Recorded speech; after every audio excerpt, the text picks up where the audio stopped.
Hello and welcome back.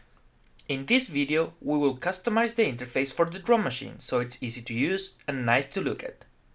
Let's get into it. If you open your patcher, you will notice that while it is functional, there are still things that can give us one or two headaches. We need to make sure that everything works every time you use the program and that the interface is easy to understand.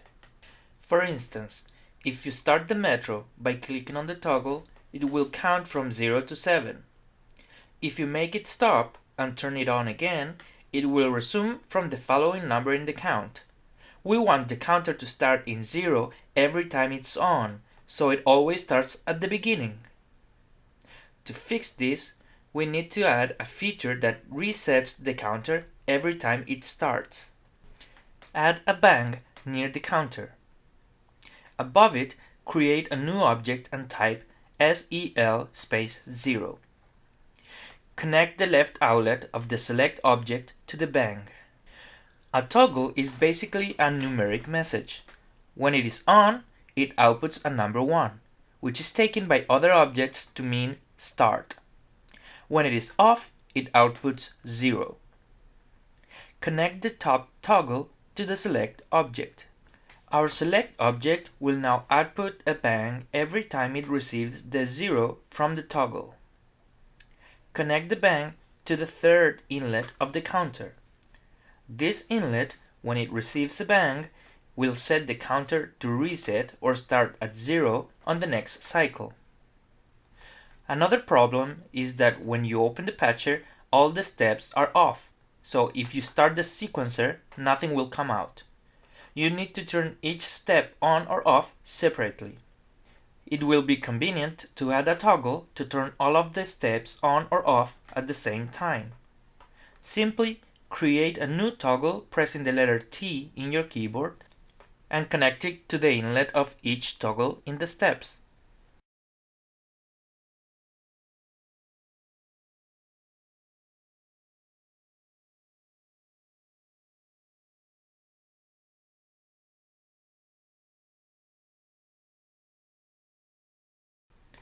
By default, toggles are off when you open a patch. We can change this by adding a load mess object. Load mess stands for load message, and this object will load the message we use as its argument upon opening the program. Since a toggle works with the message 0 and 1, we will add the argument 1 to our load mess. Connect the load mess to the main toggle. You can try the patcher if you want by saving your progress, closing the patcher, and opening it again. As an alternative, you can lock the patcher and double-click on the load mess object. I want all of the steps to have the tambourine sound active when I open my patcher, so I will create a new object and type load mess space 4, which is the number of the lowest button in the radio button object. Connect this message to every radio group on the steps.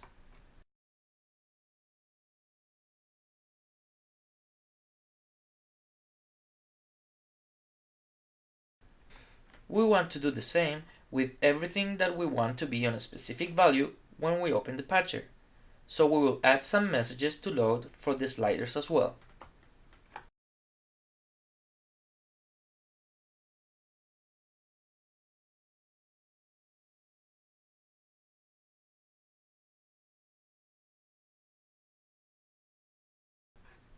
Now let's make our program prettier. If we are thinking on the end user, like our students, we want the program to be clear, easy to use, and to avoid all of unnecessary objects to be visible. In Macs, there are two modes, normal mode and presentation mode. To activate the presentation mode, we have to click on the presentation mode icon on the bottom left corner, 2 items to the right of the lock icon. If you click on it now, everything will disappear. That is because we haven't added any objects to the presentation yet. To add objects to the presentation, we need to go back to the normal mode. Select the object you want to add to the presentation. Perhaps the most important element is the on-off toggle of the metro object.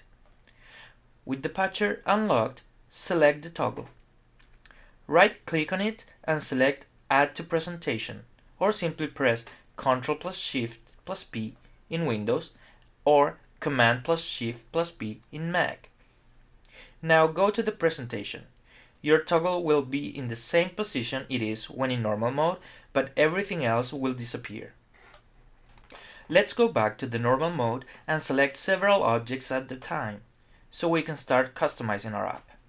Select one object. Press Shift and, while keeping it pressed, start clicking on other objects. Select all the radio groups and all the toggles and add them to the presentation. Do the same with the banks in each step of the sequencer.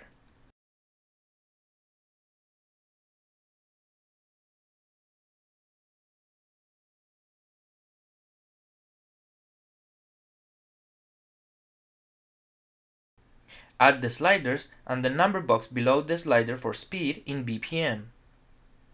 Don't forget the radio group for the subdivision of the tempo. Once you have added all of the objects that you want in your app, go to the presentation mode. If your original patch is relatively organized, it is going to look even more organized in presentation mode, but it will be pretty spread out. Move the radio groups close to each other.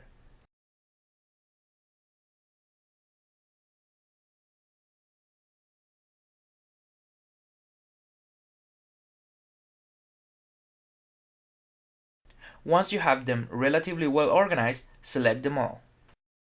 Right-click and select Auto Align or press Ctrl plus Shift plus A or Command plus Shift plus A in Mac, and all of the radio groups should get aligned horizontally. While they are still selected, right-click and select Distribute horizontally. This will place them all at the same distance. Do the same with the toggles for each step in the sequence.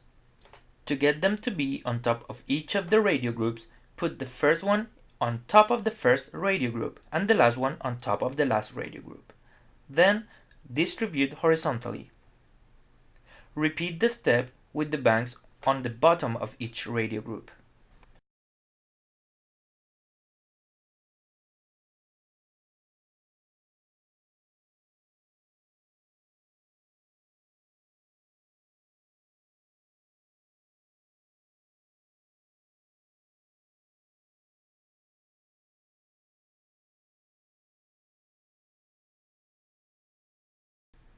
You can organize the other objects so they make sense to you. Once you have the outline, let's add comments so everyone knows what each object do. When you add objects or comments in presentation mode, they will appear in a random place in the normal mode. It is easier to add all of the comments in normal mode on a specific place and then move them in presentation mode to where you want them to be.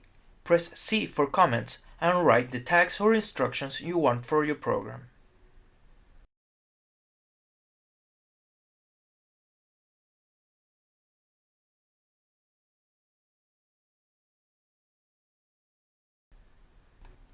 You can also change the background color of your patcher.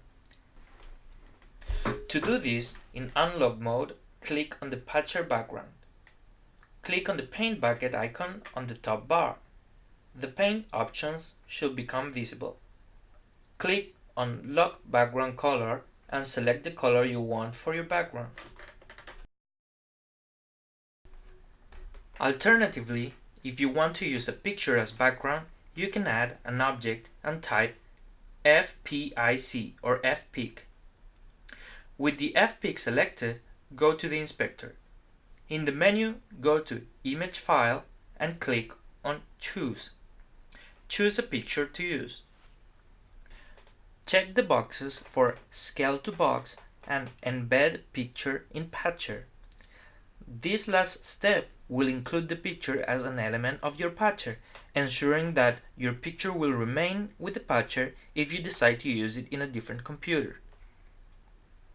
Add the FPIC object to the presentation. Go to Presentation mode. Right-click and select Send to Back. Expand the picture to cover whatever portion of your patch you want. Some of the text or objects might get confused with the background of the picture. You can always change the color of the objects and comments by editing them directly with the inspector or by using a specific argument. To ensure that the user gets to see the patcher only in presentation mode, in unlocked state, click on the background of the patcher. Open the inspector and click on the P icon on top of it. Scroll down and click on Open in presentation mode. Finally, close the inspector. Adapt the patcher windows to the size of your app and save your changes.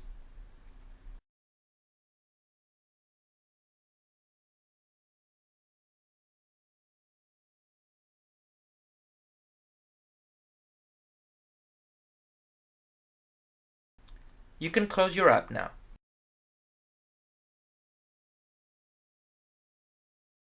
When you open it again, it should open in presentation mode and be ready to play.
In the next video, I will show you a couple of different apps that can be developed with Max.